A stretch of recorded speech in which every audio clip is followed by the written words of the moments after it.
نحمده ونصلي على رسوله الكريم اما بعد فاعوذ بالله من الشيطان الرجيم بسم الله الرحمن الرحيم واقيموا الصلاة وآتوا الزكاة واطيعوا الرسول لعلكم ترحمون۔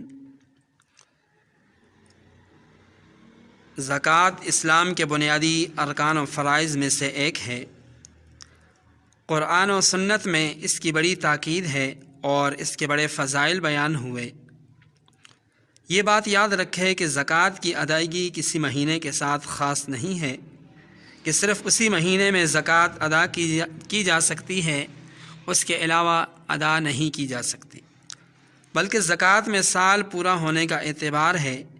اس لیے ہر آدمی کا زکوٰۃ ادا کرنے کا مہینہ اور تاریخ مختلف ہو سکتی ہے، لیکن عام طور پر لوگ رمضان المبارک کے مہینے میں زکوٰۃ ادا کرتے ہیں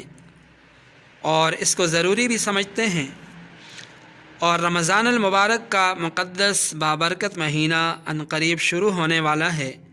تو آج اسی مناسبت سے زکوٰۃ کا حکم، اس کے نصاب اور اس کے بنیادی مسائل کے متعلق کچھ اہم باتیں عرض کروں گا۔ سامعین محترم، یہ ایک حقیقت ہے کہ ساری کائنات اور اس کی تمام نعمتیں اللہ تعالیٰ ہی کی بنائی ہوئی ہیں، اور ہمارے پاس جو کچھ بھی ہے سب اللہ تعالیٰ کا دیا ہوا ہے، اور اس کا اصل خالق اور مالک اللہ تعالیٰ ہی کی ذات ہے۔ چنانچہ ایک جگہ ایسی بات کو بتانے کے لیے ارشاد فرمایا، وما بکم من نعمت فمن اللہ، کہ تمہارے پاس جو بھی نعمت ہے وہ اللہ تعالیٰ ہی کی طرف سے ہے، اللہ تعالیٰ ہی کی عطا کردہ ہے۔ جب یہ سارا مال اللہ تعالیٰ کا دیا ہوا ہے، وہی اس کے خالق اور اصل مالک ہیں، اور ہر مسلمان اس پر ایمان اور یقین بھی رکھتا ہے، تو اگر اللہ تعالیٰ یہ حکم دیتے کہ یہ سارا مال میرے راستے میں خرچ کر دو، میری راہ میں خرچ کر دو، تو یہ کوئی ظلم نہ ہوتا، یہ بجا ہوتا، کیونکہ ہر چیز کے خالق اور اصل مالک تو اللہ تعالیٰ کی ذات ہیں، اور مالک کو اختیار ہے کہ وہ اپنی چیز میں جس طرح چاہے تصرف کرے۔ لیکن اللہ تعالیٰ نے حکم دیا کہ 97.5% تم رکھ لو، تمہاری ضرورت ہے،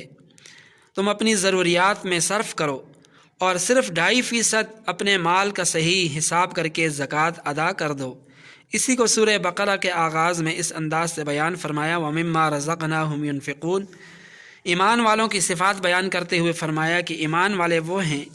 کہ جو ہم نے ان کو رزق دیا ہے اس میں سے کچھ وہ اللہ تعالیٰ کے راستے میں خرچ کرتے ہیں۔ تو اللہ تعالیٰ نے کتنی آسانی کی ہے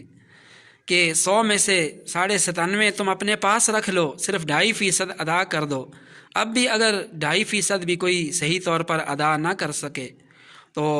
اسے اپنے ایمان کی فکر کرنی چاہیے۔ زکوٰۃ کی ادائیگی میں 3 پہلو ہیں۔ ایک یہ ہے کہ یہ اپنے خالق و مالک کو راضی کرنے کے لیے اس کے حکم کو پورا کرنا ہے، جس طرح نماز، روزہ، حج، قربانی اللہ تعالیٰ کا حکم ہے، اسی طرح زکوٰۃ بھی اللہ تعالیٰ کا حکم ہے، جو اللہ تعالیٰ کی رضا اور خوشنودی کے لیے پورا کیا جاتا ہے۔ زکوٰۃ میں دوسرا پہلو یہ ہے کہ یہ مخلوق خدا کی خدمت اور ان کے ساتھ تعاون ہے۔ اس کے ذریعے اللہ تعالیٰ کے ضرورت مند اور پریشان حال بندوں کے ساتھ تعاون اور ان کی خدمت کی جاتی ہے۔ زکوٰۃ کا تیسرا پہلو یہ ہے کہ یہ انسان کے لیے اخلاقی، روحانی اعتبار سے بہت زیادہ مفید ہے، اور یہ ایک روحانی بیماری جسے حب مال کہا جاتا ہے، اس کا بہترین علاج ہے کہ اس کے ذریعے انسان کو مال کی محبت سے چھٹکارا نصیب ہوتا ہے، اور اس طرح انسانی نفس کا تزکیہ ہوتا ہے، اس کو پاکیزگی، طہارت ملتی ہے۔ زکوٰۃ کا بنیادی حکم تو مکہ مکرمہ میں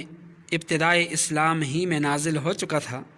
البتہ اس کے تفصیلی احکام ہجرت کے بعد مدینہ طیبہ میں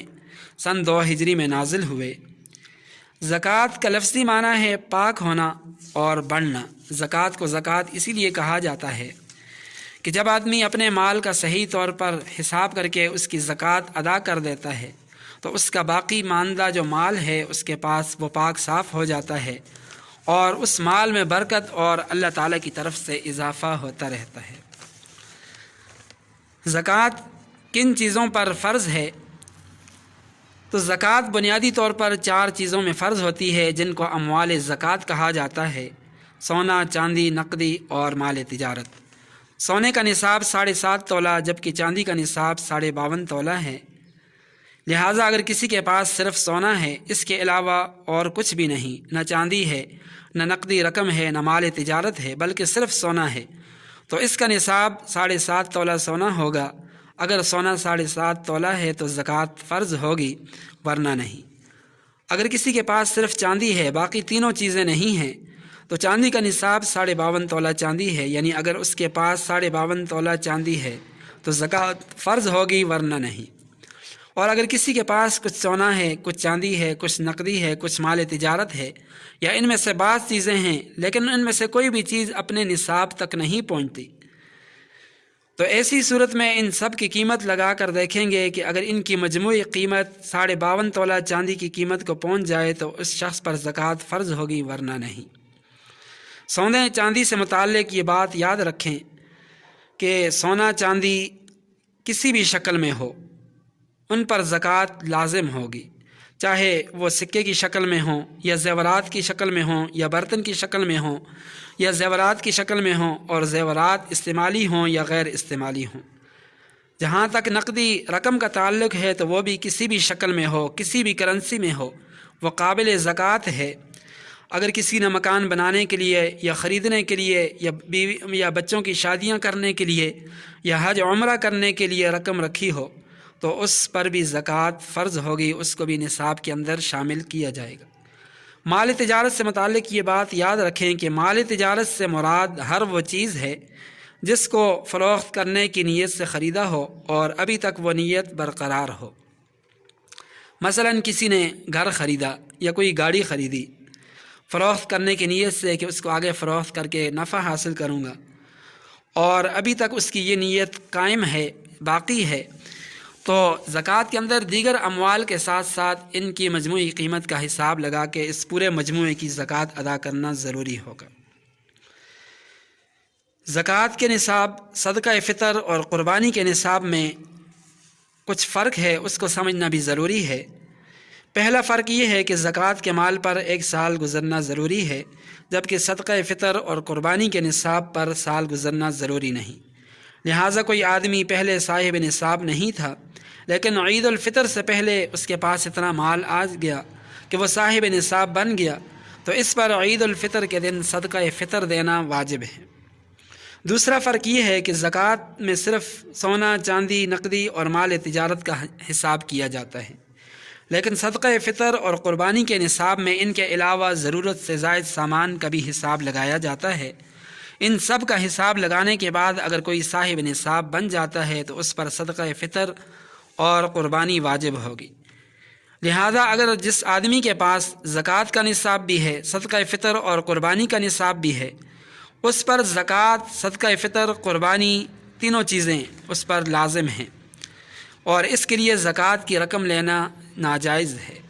اور جس آدمی کے پاس زکوٰۃ کا نصاب تو نہیں لیکن صدقہ فطر اور قربانی کا نصاب ہے، اس پر زکوٰۃ تو فرض نہیں ہے لیکن صدقہ فطر اور قربانی اس پر بھی واجب ہے، اور اس کے لیے بھی زکوٰۃ کی رقم لینا یہ ناجائز ہے۔ اور جس آدمی کے پاس نہ زکوٰۃ کا نصاب ہے، نہ قربانی اور نہ صدقہ فطر کا نصاب ہے، اس پر نہ زکوٰۃ فرض ہے، نہ صدقہ فطر اور نہ قربانی واجب ہے، اس کے لیے زکوٰۃ کی رقم لینا یہ بھی جائز ہے۔ اس سے ایک اور اہم مسئلہ یہ معلوم ہوا کہ زکوٰۃ دیتے وقت صرف یہ دیکھنا کافی نہیں کہ اس پر زکوٰۃ فرض ہے یا نہیں، یعنی جس آدمی کو آپ زکوٰۃ دے رہے ہیں، زکوٰۃ کی رقم، تو دیتے وقت صرف یہ دیکھنا کافی نہیں کہ اس پر زکوٰۃ فرض ہے یا نہیں، بلکہ اس کے ساتھ ساتھ یہ دیکھنا بھی نہایت ضروری ہے کہ اس کے پاس صدقہ فطر اور قربانی کا نصاب ہے یا نہیں۔ اگر اس کے پاس زکوٰۃ کا نصاب نہیں لیکن اس کے پاس صدقہ فطر اور قربانی کا نصاب موجود ہے تو وہ زکوٰۃ کا مستحق نہیں۔ اگر ایسے شخص کو آپ زکوٰۃ کی رقم دیں گے تو آپ کی زکوٰۃ ادا نہیں ہوگی، وہ نفلی صدقہ ہوگا، زکوٰۃ آپ کی باقی ہوگی، وہ دوبارہ سے دینی پڑے گی۔ سال گزرنے کا مطلب بھی سمجھ لیں کہ زکوٰۃ کے مال پر سال گزرنے سے کیا مراد ہے۔ تو یاد رکھیں کہ زندگی میں پہلی بار جو شخص اتنی رقم، سونا چاندی، مال تجارت کا مالک بن جائے، جو نصاب کی مقدار کو پہنچ جائے اور اس پر اسلامی تاریخ کے اعتبار سے سال بھی گزر جائے، تو پھر ہر سال اس کا حساب کر کے زکوٰۃ ادا کرنا ضروری ہے۔ اس کو آپ مثال سے یوں سمجھیں کہ اگر کوئی آدمی یکم شعبان کو پہلی مرتبہ صاحب نصاب بن گیا،